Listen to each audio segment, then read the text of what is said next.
हमारा प्रश्न है, उस सरल रेखा का समीकरण ज्ञात कीजिए जिसकी प्रवणता 7/3 है तथा रेखा बिंदु जिसके निर्देशांक 6 शून्य है से होकर जाती है।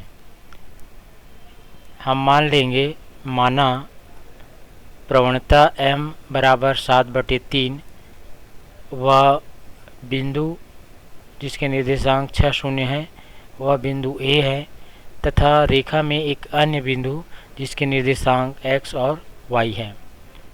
यहाँ बिंदु A और एक अन्य बिंदु जिसके निर्देशांक x y है उसे हम क्रमशः मान लेंगे।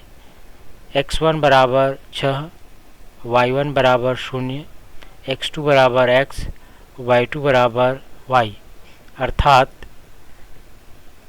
इस प्रकार से हम इनके निर्देशांकों को मान लेंगे।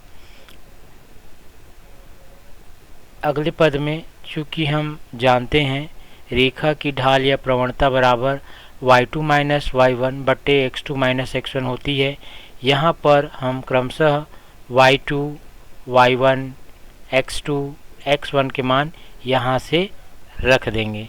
रखने पर हमें प्राप्त होगा y ऋण 0 बटे x ऋण 6 और प्रश्न में हमें दिया है सरल रेखा की प्रवणता 7/3। तो यहाँ पर हम प्रवणता का भी मान रख देंगे 7/3। अगले पद में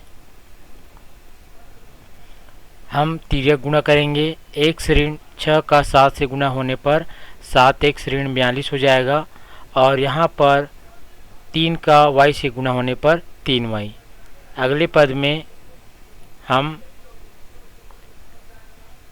3y को पक्षांतर कर देंगे और पक्षांतर करने पर हमें प्राप्त होगा 7x ऋण 3y ऋण 42 बराबर 0।